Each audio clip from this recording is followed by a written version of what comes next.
syarika lah, lahul mulku wa lahul hamdu wa ma lana rabbun siwa. Wa asyhadu anna Muhammadan abduhu wa rasuluhu ad-da'i ila ridwan. Allahumma shalli wa sallim wa barik alaihi.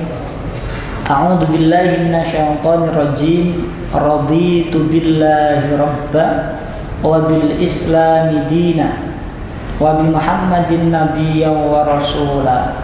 Rabbi zidni ilma warzuqni fahma.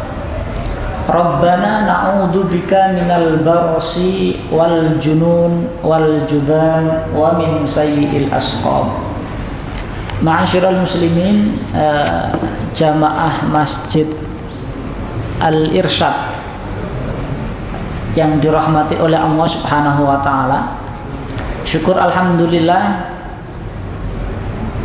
kembali Allah mempertemukan kita. Semoga pertemuan ini sebagaimana yang dijanjikan oleh baginda Nabi Muhammad sallallahu alaihi wasallam.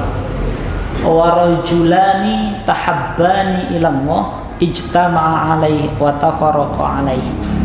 Dua golongan yang saling mencintai karena Allah, bertemunya, kumpulnya karena Allah, dan berpisahnya karena Allah, maka dua golongan itu akan mendapatkan naungan kelak saat tidak ada naungan di saat hari kiamat. Maka kita bermohon, kita tata niat kumpulnya kita ini karena cinta kepada Allah Subhanahu wa ta'ala. Ibu-ibu, bapak-bapak yang dirahmati oleh Allah, seluruh jajaran pimpinan ranting dan anggota dan seluruh simpatisan Muhammadiyah, syukur alhamdulillah pada kesempatan malam hari ini kita sejenak belajar melihat kembali sesungguhnya gimana toh Kiai Haji Ahmad Dahlan saat itu dengan segala bentuk nasihatnya.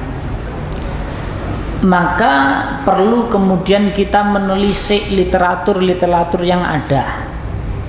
Dan di antara literatur yang ada itu adalah karangan Kiai Haji Hajid yang bukunya hari ini sudah diperbarui dan bisa dicari di Suara Muhammadiyah.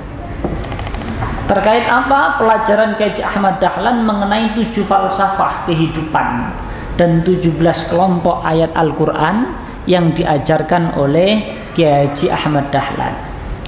Tampaknya tidak perlu saya menjelaskan mengenai Kiai Haji Ahmad Dahlan itu siapa. Tetapi menjadi penting di sini terlebih dahulu saya ingin menyampaikan agar kita tahu duduk permasalahan sesungguhnya apa toh yang membedakan Kiai Haji Ahmad Dahlan dan ulama-ulama yang lain. Toh di negara kita, toh di kemudian Indonesia ini ulamanya banyak, nggak hanya Kiai Haji Ahmad Dahlan. Tetapi apa yang menjadi istimewa di dalam diri Kiai Haji Ahmad Dahlan? Ibu-ibu, bapak yang dirahmati oleh Allah, pertama, sang penulis ini Kiai Haji Hajid, beliau nyantri atau berkawan dengan Kiai Haji Ahmad Dahlan itu usia 19 tahun. Berarti kalau sekarang itu anak kuliah semester 1 atau semester 2. Dan saat itu Kiai Haji Hajid ini baru lulus dari Pondok Termas. Ibu-ibu, bapak-bapak, khususnya orang Jogja, 12 pelajaran calon raja Jogja, calon raja Mataram, ya, diantaranya itu mengenai keislaman. Dan diantara rujukan pondok, beberapa pondok yang menjadi rujukan Mataram Jogja, diantaranya adalah Termas. Termasuk Kiai Haji Ahmad Dahlan itu juga lulusan pondok Termas. Mana Termas itu? Jawa Timur. Nah, kebetulan karena saya juga orang Jawa Timur, Lamongan, jadi sedikit banyak bersentuhan dengan nuansa lingkungan pondok salafiyah. Salafiyah itu pondok-pondok terdahulu. Salaf itu pendahulu. Salafiyah itu pengikut orang-orang terdahulu. Artinya apa? Pondok-pondok yang berkiblat kepada turos yang ada, yaitu berkiblat pada kitab-kitab para ulama dan kaul-kaulnya para sahabat baginda Nabi Muhammad sallallahu alaihi wasallam. Lah termasuk siapa? Kiai Haji Hajid. Saat usia 19 tahun, saya luruskan apa yang disampaikan oleh moderator MC tadi. Bukannya kemudian Kiai Hajid ini murid paling muda, tidak. Dikatakan muda itu karena ya di akhir kehidupan Kiai Haji Ahmad Dahlan. Jadi 6 tahun, setelah 6 tahun wafat. Artinya termasuk murid terakhir, bukan murid generasi awal. Bisa dipahami ya? 19 tahun usianya, 6 tahun setelah itu wafat Kiai Haji Ahmad Dahlan pada tahun 1923,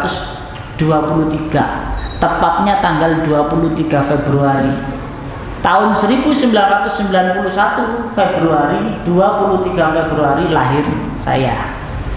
Jadi saya hafal. Kebetulan 23 Februari itu beliau wafat, 23 Februari saya lahir, hanya saja tahunnya beda. Maka 19 tahun ditambah 6 tahun usianya 25. Ini menunjukkan apa? Hampir di sekeliling Kiai Haji Ahmad Dahlan itu isinya anak muda. Persis apa yang dilakukan baginda Nabi Muhammad SAW. Di sekeliling baginda Nabi ketika berjuang itu isinya anak muda. Bahkan 10 sahabat yang dijamin surga oleh Nabi, 3 usianya 30-an, 2 usianya 20 tahunan, 5 usianya di bawah 20 tahun yang dijamin masuk surga oleh Nabi. Artinya apa? Prioritas dan sistem kaderisasi harus disiapkan untuk keberlangsungan perjuangan. Lah itu yang disiapkan Kiai Haji Ahmad Dahlan. Ibu-ibu bapak yang dirahmati oleh Allah, lah keistimewaan Kiai Haji Ahmad Dahlan itu apa? Kiai Haji Ahmad Dahlan itu mempunyai maziyatul khauf. Di dalam muqaddimah yang disampaikan oleh Kiai Haji Hajid di dalam buku ini, Kiai Haji Ahmad Dahlan itu mempunyai maziyatul khauf, keistimewaan di dalam perkara ketakutan. Jadi mungkin kita takut, ya, tetapi Kiai Haji Ahmad Dahlan itu lebih penakut. Sekali lagi saya ulangi, kita takut, iya, tetapi Kiai Haji Ahmad Dahlan itu orangnya lebih penakut. Dalam perkara apa? Dalam perkara nabaul azim, berita bahaya yang besar. Di antaranya di dalam surat An-Naba dan surat-surat Al-Quran yang lain, termasuk surat Al-Ma'un. Maka ketakutan Kiai Haji Ahmad Dahlan itu berbuah kepada konsekuensi dari apa yang ada itu. Contoh misalnya dalam surat Al-Ma'un apa Pak? Celakalah bagi orang yang sholat. Kekhawatirannya tinggi, takutnya tinggi sampai diajarkan berulang-ulang, sampai kemudian sudah diamalkan atau belum, termasuk terkait dengan apa yang disampaikan oleh pengurus takmir tadi. Wa anfiqu mimma razaqnakum min qabli ayyatiya ahadakumul maut fayaqula rabbi laula akhartani ila ajalin qarib fa'asaddaqa wa akum minas sholihin. Besok itu banyak orang minta diundur kematiannya, minta dihidupkan walaupun sesaat. Untuk apa? Untuk sedekah, bukan sholat, bukan haji. Karena apa? Haji itu atau sedekah atau puasa itu atau sholat itu urusan individual dia dengan Tuhannya. Tetapi ketika urusan sedekah itu urusan dia dengan Tuhannya dan urusan dia dengan umat, sehingga dampak langsung ataupun tidak langsung didapatkan. Maka banyak orang yang minta dihidupkan untuk sedekah. Semoga kalennya habis ini habis. Ya.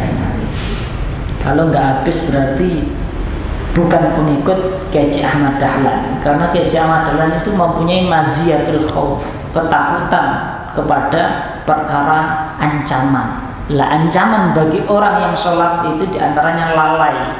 Di antara lalai itu tidak mempunyai keterpihakan.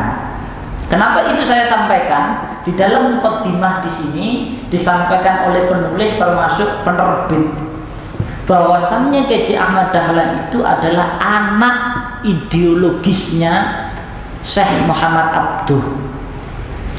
Dan Syekh Muhammad Abduh beliau mengatakan termasuk di dalam disertasinya Dr. Rifat Sauki, beliau mengatakan bahwasannya modernisasi Islam yang dikatakan Syekh Muhammad Abduh adalah engkau mampu mengkontekstualisasikan ayat wahyu, nas Al-Quran ataupun hadis untuk solusi umat.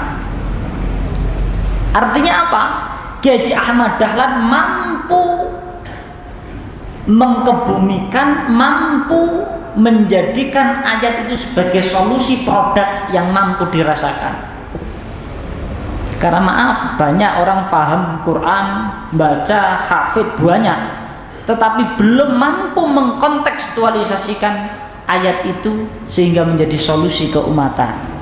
Maka Kiai Haji Hajid mengatakan di dalam buku ini, kalau Kiai Ahmad Dahlan itu boleh diumpamakan seorang tentara, para ulama itu seorang tentara, sedangkan kemudian senjata-senjata itu adalah kitab, maka seluruh isi senjata atau kitab-kitab itu mampu dikuasai Kiai Ahmad Dahlan sesuai dengan penggunaannya.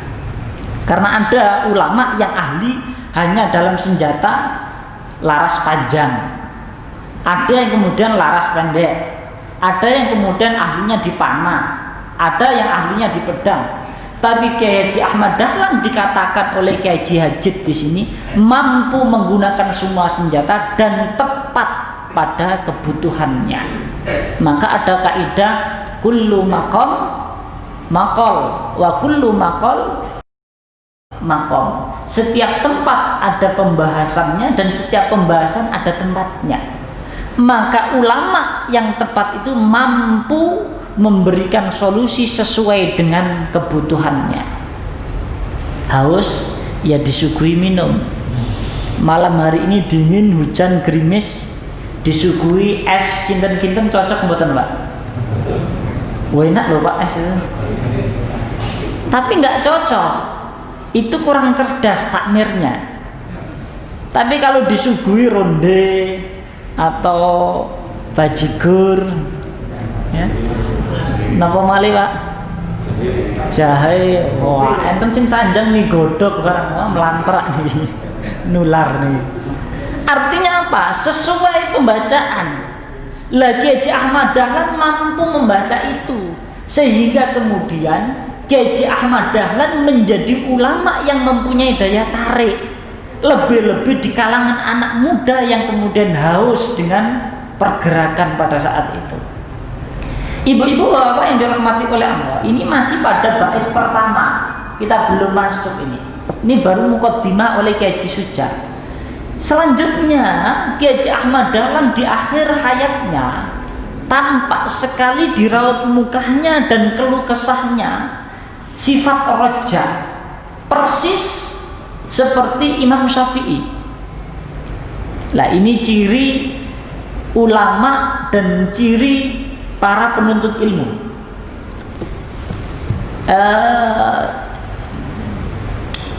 Sekretaris PDM itu sinten? Sinten Pak? Wah ini segini banyaknya nggak ada yang hafal sekretaris PDM. Iya Pak Muzani. Ya Syekh Muzani. Ya, Syekh Muzani itu santri murid ulama besar. Beliau termasuk ulama besar, muridnya Imam Syafi'i. Saat Imam Syafi'i di penghujung hayatnya, Imam Muzani menemaninya dan mencatat butiran-butiran keluh kesah seorang guru kepada Tuhannya. Termasuk Kiai Haji Ahmad Dahlan di akhir hayatnya itu banyak pengharapan rojaknya yang kemudian diamati oleh Kiai Haji Hajid, sehingga keluh kesah itu, kondisi itu, pelajaran besar itu mampu hari ini kita pelajari dan kita amalkan. Lah maka itu bentuk salah satu tradisi para penuntut ilmu, termasuk tradisinya para ulama. Lah Kiai Haji pun demikian, tampak pada muka dan cerita dan keluh kesah Kiai Haji Ahmad Dahlan di akhir hayatnya pengharapan yang tinggi akan keselamatan dirinya. Maka kemudian di dalam falsafah pertama, nah ini kita mulai masuk, tampak sekali nasihat Kiai Haji Ahmad Dahlan. Apa itu? Kita manusia ini hidup di dunia hanya sekali untuk bertaruh. Sesudah mati akan mendapat kebahagiaan ataukah kesengsaraan. Itu falsafah pertama. Saya ulangi, hidup kita hanya sekali di dunia ini, ya. Hidup untuk bertaruh, sesudah mati mendapat keselamatan atau kesengsaraan. Ini kalau kemudian sekedar dibaca, ya biasa saja. Tetapi ketika kemudian direnungi betul, saya hari ini usia 29 tahun. Sekarang musim Covid, kita nggak tahu panjang atau pendeknya usia. Ketika kemudian wafat nanti, ya wafat nanti artinya nggak bisa terulang kembali. Artinya kemudian nanti saya masuk alam barzah.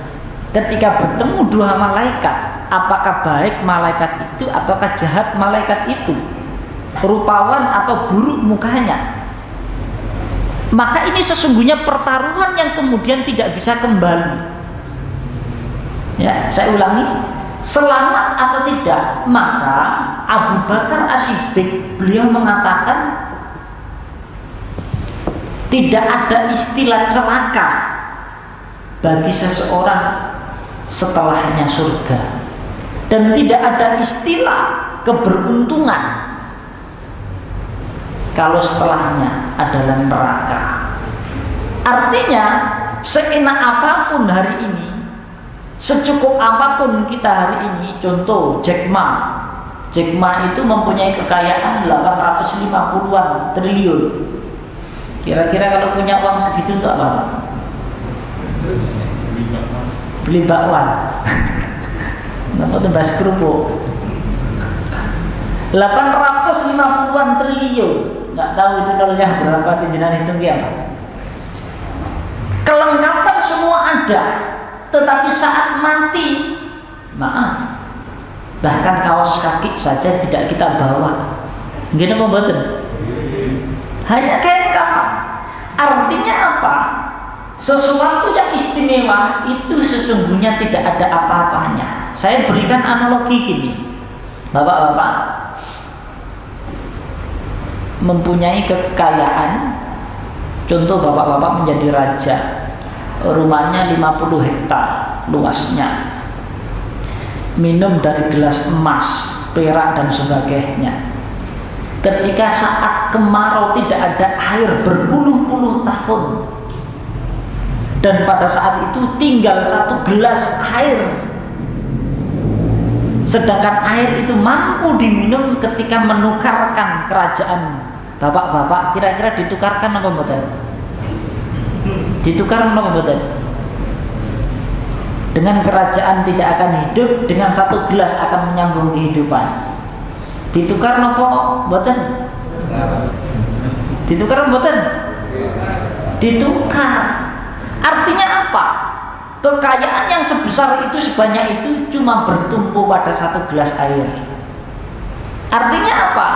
Tidak ada sesuatu yang pantas untuk disombongkan. Tetapi jarang orang yang mampu melihat itu. Yang mampu melihat itu hanyalah para ulama. Maka dilanjutkan oleh Kiai Haji Ahmad Dahlan dengan kalimat yang sering dikutip oleh beliau. Apa? An-nasu kulluhum mauta. Karena pada umumnya semua manusia itu mati. Perasaannya mati, nggak peka, tapi pekok. Ya, tidak peka, tapi pekok. Kejiwaannya ini nggak hidup. Tidak peka melihat situasi keumatan. An-nasu kulluhum mauta, semua mati. Illal ulama, cuma ulama yang nggak mati. Ulama itu siapa? Orang yang mengetahui, orang yang berilmu. Wal ulama mutahayyirun, tetapi ulama juga di dalam kebingungan. Jadi semua orang tidak peka, mati, sedangkan yang nggak mati itu ulama, namun ulama juga kebingungan. Karena orang pandai hari ini bingung, banyak goblok dada. Ini apa buatan? Ketika seorang yang pandai, cerdas, pinter dipimpin oleh orang nggak pinter, maka yang pinter menjadi goblok. Tetapi kalau orang goblok dipimpin orang pinter, ketularan pinter apa betul? Ketularan. Maka cari pemimpin itu yang pinter. Alhamdulillah di negara kita nggak ada. Adanya di negara sanalah. Ya. Ibu-ibu, bapak-bapak yang dirahmati oleh Allah Subhanahu wa taala. Wal ulama mutahayyirun, ulamanya bingung. Artinya ulama itu enggak hanya yang pandai dalam urusan Quran. Kalau dalam urusan medis ulamanya ya dokter. Kalau dalam urusan permesinan ya ahli mesin. Itu ulama di bidangnya. Tetapi orang yang pandai itu bingung semua. Illal amilun, kecuali orang yang beramal. Wal amiluna ala wajalin illal mukhlasun. Dan orang yang beramal juga dalam kekhawatiran, khawatir diterima atau tidak amalannya. Maka menjadi ulama nggak cukup, tetapi perlu al mukhlasun, ulama-ulama yang ikhlas. Maka kenapa Muhammadiyah sampai detik ini masih tegak berdiri? Karena pendirinya mayoritas orang-orang yang ikhlas. Sangat difahami? Karena nggak cukup hanya bertumpu pada keilmuan, kecerdasan para ulama, tetapi ulama yang ikhlas, yang tertuju bertumpu kepada Allah itu menjadi catatan. Lah, ibu-ibu, bapak yang dirahmati oleh Allah Subhanahu wa taala, maka nasihat Kiai Ahmad Dahlan yang pertama adalah hidup ini bertaruh. Kenapa? Karena ada sebagian orang yang mempercayai, ada sebagian orang yang tidak mempercayai. Sebagian orang yang mempercayai bahwasannya hidup setelah hidup ini ada ancaman, ada hisab. Sebagian orang yang tidak mempercayai, maka dia bertaruh kayak orang main dadu, menang atau kalah nggak tahu. Tetapi bagi kita yang yakin, maka kita pun masih bertaruh, surga pun neraka. Maka dalam kondisi yang bimbang, yang belum tahu ini, maka seseorang memacu diri untuk apa? Bertaruh memperoleh sesuatu yang pasti, yaitu surga Allah Subhanahu wa taala. Kenapa demikian? Karena Yusuf bin Asbad mengatakan gini, inna dunya lam tukhlaq liyungdori ilaiha bal liyungdori biha ilal akhirah. Sesungguhnya dunia ini diciptakan oleh Allah tidak sekedar untuk dinikmati, tetapi sebagai contoh sampel untuk kita melihat kehidupan akhirat. Tetapi sedikit orang yang mampu melihat kehidupan akhirat. Kenapa? Karena ia terlalu asik terbawa dengan apa yang ada di sekelilingnya. Ini persis di dalam ajaran keterangan Kiai Yazid di dalam falsafah pertama. Apa? Mayoritas orang itu tertarik dengan apa yang ada di sekelilingnya. Di sekelilingnya ada mobil, ia tertarik dengan mobil. Di sekelilingnya ada kekuasaan, ia tertarik dengan kekuasaan. Di sekelilingnya ada jabatan, ia tertarik dengan jabatan. Sehingga ia lupa mempunyai ketertarikan kepada akhirat yang pasti. Sehingga akhirat tampak tidak pasti, tetapi dunia menjadi kepastian bagi dirinya. Sehingga ketika ia memandang dunia sebagai kepastian, maka menjadi kepastian kebutaan di dalam hatinya. sehingga ia tidak mampu memandang akhirat dengan kepastian. Contoh gini, kira-kira ini kalau sholat isya besok saya usul ke takmir, soft pertama dikasih uang 200.000, ditempel saja. Soft kedua 100, soft ketiga 50, soft keempat 50, ke belakang 50. Kira-kira berebut di soft pertama atau belakang? Kira-kira pertama Ji, berebut di soft pertama. Cepet kita jawabnya soft pertama. Kenapa? Karena urusannya materi, sesuatu yang kita pandang. Masalahnya kalau kemudian Nabi mengatakan sholat sunnah 2 rakaat itu lebih baik dunia dan seisinya, ada yang berebut sepi Pak. Jadi apa betul? Padahal dunia dan seisinya itu tidak hanya 200.000. Ini menggambarkan apa? Mata batin kita, mata hati kita buta, sehingga mata kita yang tajam melihat dunia, tetapi mata hati kita tidak tajam melihat akhirat. Sedangkan Kiai Haji Ahmad Dahlan mempunyai ketajaman itu, sehingga dalam setiap langkah ia khawatir, maka disebut mazia. Mazia itu istimewa. Maziyatul khauf, mempunyai keistimewaan.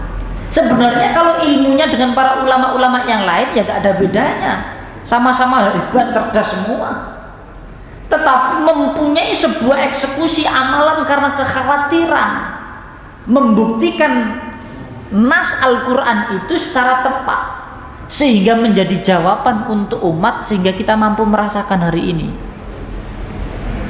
Karena gini Pak, ada orang itu usianya panjang tapi manfaatnya sedikit, ada usianya pendek manfaatnya banyak. Sedangkan Kiai Haji Ahmad Dahlan ini tergolong orang yang usianya pendek. Beliau wafat usia pinten? 52 Pak. Nah, 52 pripun? Ya. 52 itu kan singkat, pendek sekali. Kalau saya Februari besok 30, berarti 22 tahun lagi wafat. Sudirman 34, berarti 4 tahun lagi. Jenengan pun kata bonusnya Pak. Masalahnya manfaatnya apa? Maka Ibnu Athaillah As-Sakandari, termasuk kitab itu menjadi kitab rujukan Kiai Haji Ahmad Dahlan, kitab tasawuf. As-Sakandari itu termasuk ulama Asladaliyah. Beliau termasuk syekh yang menjadi grandmaster, pengajar juga di kampus Al-Azhar Kairo. Beliau mengatakan gini, rubba umrin qalilatin amaduhu katsiratin amdaduhu wa rubba umrin katsiratin amaduhu qalilatin amdaduhu. Ada orang itu usianya panjang, sedikit manfaatnya. Namun ada orang usianya pendek, manfaatnya banyak. Lagi Ahmad Dahlan itu terkategori ulama yang usianya pendek, manfaatnya banyak. Kenapa? Karena ia tahu betul kegunaan senjata tadi. Tahu betul kitab ini untuk ini, tahu betul ayat ini harus gini, tahu betul oh ini seharusnya begini. Karena dari dulu Al-Ma'un, dari zaman Nabi sampai sekarang ayatnya nggak berubah. Dari dulu surat Al-Fatihah sampai sekarang nggak berubah.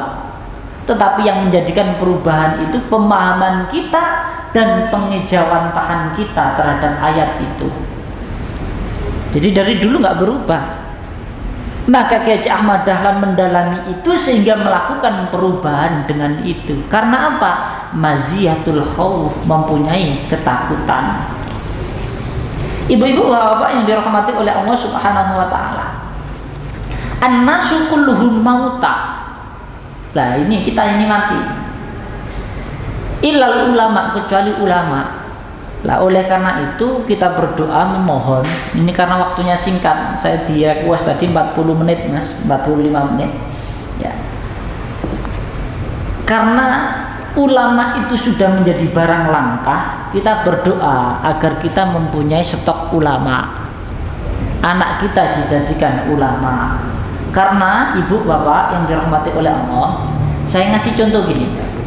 Kalau ibu bapak punya rumah, di dalam rumah ada mobil Lamborghini, Ferrari, Rubicon, terus nama malih? Nama Pak? Rolls Royce. Nama malih? Mobil istimewa lah, pohon yang istimewa. Punya kemudian barang-barang berharga. Dan rumah kita mau kita hancurkan, mau bangun baru lagi. Kira-kira barang berharga dikeluarkan apa mboten, Pak? Dikeluarkan apa di dalam ditumpuk saja, dirobohkan gitu? Kita keluarkan. Itu rumah. Ketika Allah mau meruntuhkan dunia, maka Allah akan meruntuhkan atau menghilangkan barang-barang istimewa. Siapa barang istimewa itu? Ilmu. Dan dicabutnya ilmu itu dengan dicabutnya para ulama. Musim Covid, berapa ulama yang berguguran? Yang saya kenal saja, yang dekat dengan saya, baik di pusat sampai tingkat ranting di Muhammadiyah, insya Allah sudah ada 50-an Pak. Lebih. Itu internal Muhammadiyah, belum yang di luar Muhammadiyah. Kebetulan saya salah satu pengurus pimpinan pusat Tapak Suci Putra Muhammadiyah yang paling muda. Dalam masa Covid ini kita sudah kehilangan pimpinan wilayah Tapak Suci, pimpinan daerah Tapak Suci, insya Allah lebih kurang ada sekitar 30-an. Itu tokoh para ulama-ulama Muhammadiyah, baik di luar Jawa ataupun di dalam Jawa. Artinya jangan-jangan yang disisahkan ini bukan barang istimewa. Ini tamparan bagi kita, termasuk saya lebih khususnya. Jangan yang disisahkan ini bukan barang istimewa, sehingga ini yang menjadi kekhawatiran Gaji Ahmad Dahlan yang difahami dengan maziyatul khauf. Karena kita nggak punya ketakutan. Karena jangan-jangan kemudian kita terlalu berbangga dengan apa yang melekat, sehingga kita kemudian tidak merasa takut dan tidak merasa hina di hadapan Allah, sehingga terlalu berbangga Muhammadiyah besar dengan keangkuhannya. Tidak. Maka oleh karena itu ini introspeksi sesungguhnya tamparan dari ajaran Gaji Ahmad Dahlan. Hidup ini sekali, sebagai taruhan, surga apa neraka, surga dengan jalannya dan neraka dengan jalannya. Dan jalan surga mayoritas ditempuh oleh para ulama. Sedangkan ulama hari ini dalam kebingungan, kecuali mereka yang beramal.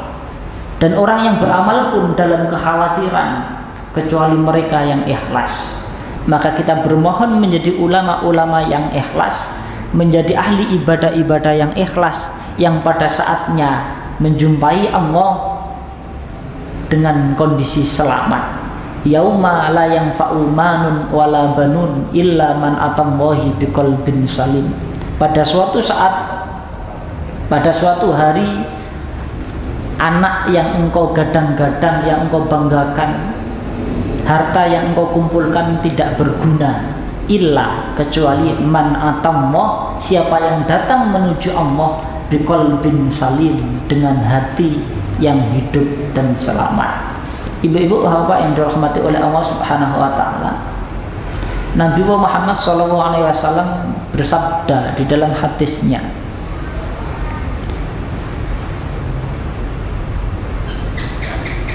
Inna zahida fid dunya yurihu qalbu fid dunya wal akhirah. Sesungguhnya orang yang mampu menjaga jarak dengan dunia, hatinya peka, hatinya tahu melihat kehidupan akhirat, maka dia bahagia di dunia dan akhirat.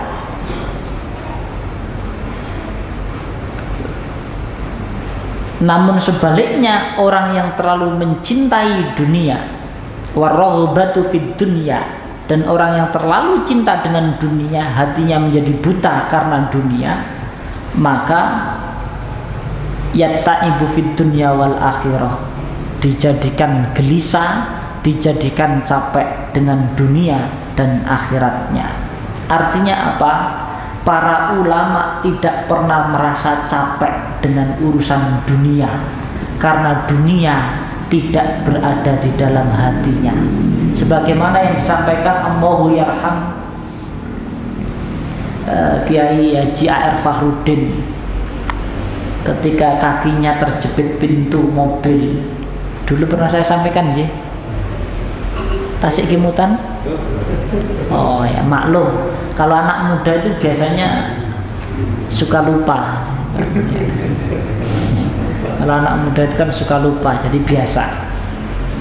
Jadi Pak A.R. Fakhruddin itu, ini saya mendapatkan informasi ini ketika saya kuliah, ketika saya diajar oleh Dr. Samsudin, Pak Syab.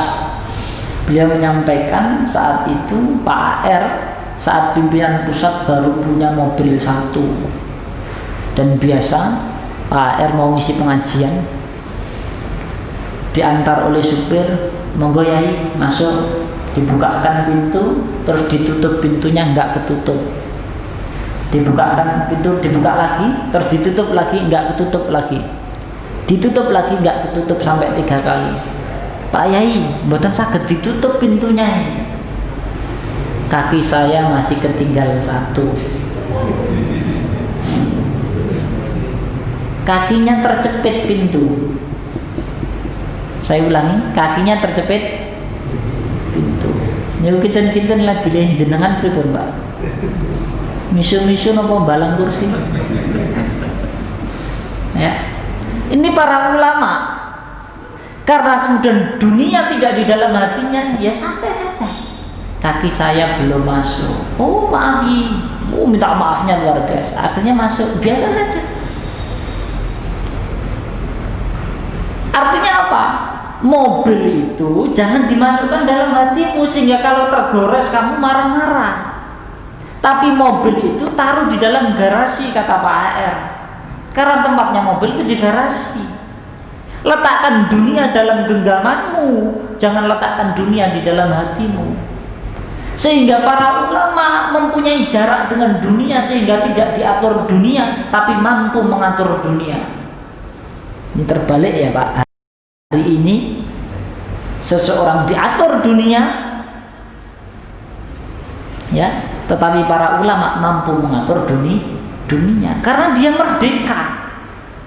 Ia bertuhan dengan zat yang kemudian maha memerdekakan. Siapa? Allah. Karena tidak ada zat yang kemudian lebih istimewa, lebih berkuasa dibandingkan Allah. Maaf, sekali lagi maaf, bahkan kita di dalam bermaksiat pun itu tidak bisa mandiri. Nggih napa mboten? Kita hari ini bermaksiat masih menggunakan fasilitas Allah. Maka saya katakan boleh bermaksiat, tetapi jangan gunakan fasilitas Allah. Saya ulangi, boleh bermaksiat, tetapi jangan gunakan fasilitas Allah. Mau mencuri nggak apa-apa, tapi jangan gunakan fasilitas Allah. Pakai tangan, itu tangan Allah, pemberian Allah. Mau mencuri, mau berjalan, jangan, karena kaki itu pemberian Allah. Mau mencuri dengan pikiranmu, pikiranmu itu pemberian Allah. Mau mencuri kamu masih sempat bernafas, nafas itu pemberian Allah. Mau mencuri selama engkau masih di dunia, dunia itu pemberian Allah. Maka sekali lagi, boleh bermaksiat tapi jangan gunakan fasilitas Allah. Artinya apa? Hari ini kita itu sombong dan terlalu amat sombong karena kita bermaksiat menggunakan fasilitas Allah, tidak mandiri. Sakit diterima nih. Jangan-jangan loh, kok boleh bermaksiat? Ya ini bahasa saja ya. Artinya bapak-bapak, ibu-ibu, Sesungguhnya kita nggak punya daya. Dan seseorang ketika sadar bahwasanya dirinya tidak berdaya di depan Allah, sesungguhnya itu adalah kekuatan yang dimiliki oleh dirinya. Kiai Ahmad Dahlan tidak berdaya di depan Allah, tapi sesungguhnya ia menjadi singa di hadapan manusia. Tetapi ketika siapa yang menganggap dirinya singa di hadapan Allah, dia akan menjadi hina hinahnya, bahkan tidak akan mampu menjadi seekor kucing pun di hadapan manusia, karena hari ini singanya sudah menjadi kucing. Ibu bapak yang dirahmati oleh Allah Subhanahu wa taala, 5 menit lagi. Ini falsafah pertamanya belum selesai. Namun saya sampaikan ini tamparan berharga untuk saya lebih khususnya dan jamaah semuanya. Kiai Ahmad Dahlan selanjutnya mengatakan gini, di dalam meja di kamarnya mereka sangat tertarik kepada dunia karena mendapatkan ijazah tanpa sekolah. Saya ulangi, mereka tertarik dengan dunia karena mendapatkan ijazah tanpa sekolah. Mereka sukses tapi tanpa belajar ilmu agama. Bisa dipahami? Tetapi mereka yang sekolah, tetapi mereka yang belajar ilmu agama karena senang dengan akhirat, selalu tidak pernah naik kelas. Padahal mereka sungguh-sungguh di dalam belajar agama. Artinya apa? Orang yang terlalu senang dengan dunia, sukses dengan dunianya, ia lupa belajar akhiratnya, sehingga itu salah. Tetapi orang yang belajar agama, serius belajar agamanya, tetapi tidak berbuah, itu nggak naik kelas. Pun jelas? Artinya Kiai Ahmad Dahlan menampar, walaupun engkau belajar kitab kuning hijau biru, hafal ratusan kitab hadis, tetapi ketika tidak berbuah, di sini dikatakan tidak naik kelas. Pun jelas? Maka Kiai Ahmad Dahlan ini kategori ulama yang beramal, tidak hanya ulama dalam retorika. Pun jelas? Maka disandingkan dengan ayat afara'aita manittakhadha ilahahu hawahu, mengertikah engkau orang yang mempertuhankan hawa nafsunya? Artinya di sini mengandung 2 hal. Yang pertama, orang sukses dengan dunia tidak mau belajar akhirat, maka ia mempertuhankan dunianya sebagai hawa nafsunya. Tetapi kita yang belajar agama, yang belajar akhirat, tetapi tidak berbuat dengan apa yang kita pelajari, kita juga mempertuhankan hawa nafsu kita. Asik dengan belajar kita, tetapi tidak berdampak. Pun jelas? Maka Muhammadiyah selanjutnya mendirikan amal usaha.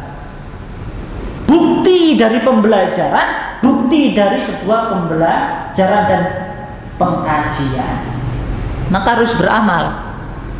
Nggak boleh hafal saya hafal Pak, perkataannya ulama ini saya hafal, sudah saya hafalkan di sini, saya sudah baca ini. Tapi ketika kemudian sekedar hafal, untuk apa? Diajarkan, ini bagian dari amal. Tidak cukup hanya diajarkan, saya pun harus menjalankannya. Maka kemudian kenapa kemudian kita harus terjun di dalam dunia pergerakan melalui Muhammadiyah dengan segala amal usahanya? Sekali lagi, bukan karena formalitas, tetapi itu berangkat dari kesadaran beragama. Itu yang difahami Kiai Ahmad Dahlan. Lah itulah wadfi'u umat Islam. Pun jelas?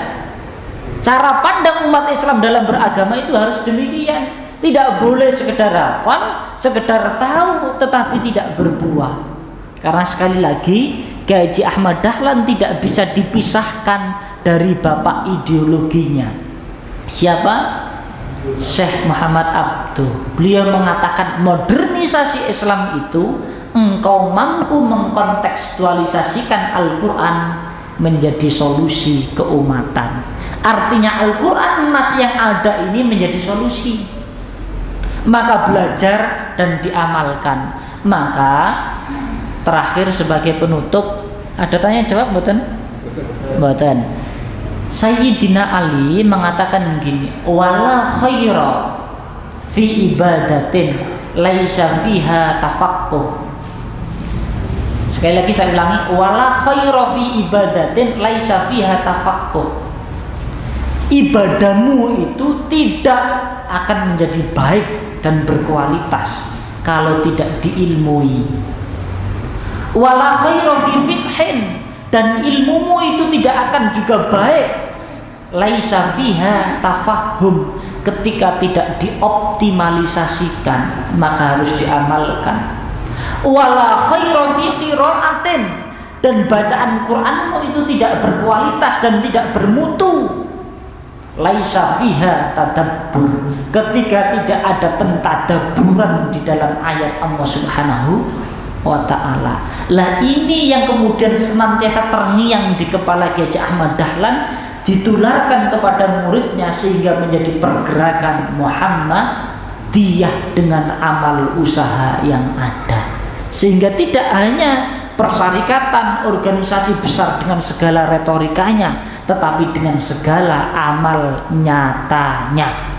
Musim Covid Muhammadiyah berbuat, musim bencana Muhammadiyah berbuat, musim tekanan Muhammadiyah memberikan solusi, musim semua menjadi buntu Muhammadiyah memberikan jalan keluar, musim orang putus asa Muhammadiyah memberikan harapan, dan musimnya orang-orang binasa Muhammadiyah memunculkan asa yang ada.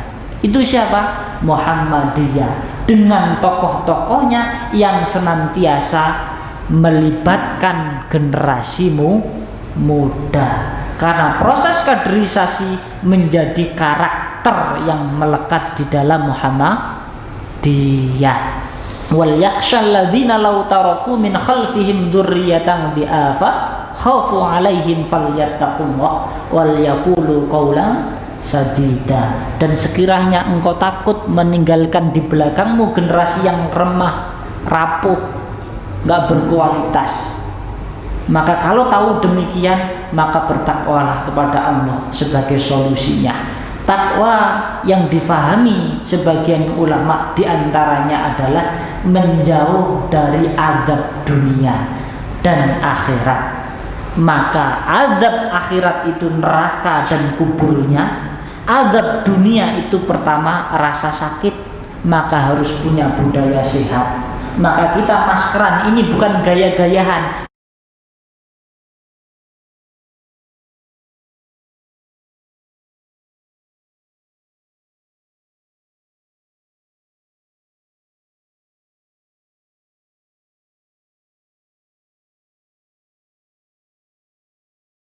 Khafu 'alaihim falyattaqullah wal yaqulu qawlan sadida. Dan sekiranya engkau takut meninggalkan di belakangmu generasi yang remah, rapuh, enggak berkualitas, maka kalau tahu demikian, maka bertakwalah kepada Allah sebagai solusinya.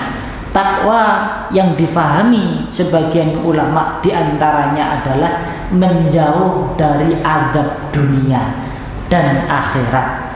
Maka azab akhirat itu neraka dan kuburnya. Azab dunia itu pertama rasa sakit, maka harus punya budaya sehat. Maka kita maskeran ini bukan gaya-gayahan.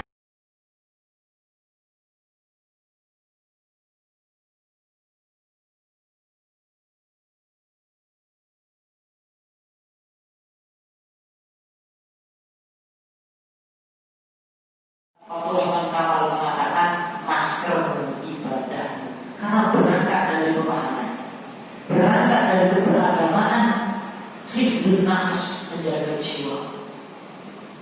Maka masker itu ibadahmu. Itu pertama, menjauh dari adab dunia, rasa sakit. Yang kedua, menjauh dari kefakiran. Maka harus kerja keras, kita harus punya mentalitas kaya. Yang ketiga, menjaga diri dari apa? Dari kebodohan. Maka kita harus belajar agar kita senantiasa mampu menapaki jalan dengan benar. Wala taqfu ma laisa laka bihi ilmun inna sam'a wal absara wal afida kullu ulaika kana anhu mas'ula. Jangan kau mengikuti sesuatu yang engkau tidak mempunyai ilmu di dalamnya, karena pendengaran, penglihatanmu dan hatimu akan dimintai bertanggung jawab. Ibu-ibu, bapak yang dirahmati oleh Allah, karena waktu membatasi kita, saya kira itu dulu. Falsafah pertama belum selesai, kita lanjutkan mungkin kalau ada pertemuan atau waktu yang bisa mempertemukan kita lanjutkan pada pertemuan selanjutnya. Kurang lebihnya kami mohon maaf. Terakhir yang bisa saya sampaikan sebagai closing statement, in awalta Allah ta'ala Allah ta'ala. Kalau engkau tidak ingin capek, maka bercapek-capeklah agar engkau tidak capek. Kalau tidak ingin capek dengan kebodohan, maka hari ini harus capek dengan belajar. Kalau nggak ingin capek dengan penderitaan, maka hari ini harus capek dengan usaha ikhtiar semaksimal mungkin. Kalau nggak ingin capek dengan neraka Allah, maka hari ini harus capek dengan segala bentuk ketaatan. Kalau tidak ingin capek melihat kehancuran Muhammad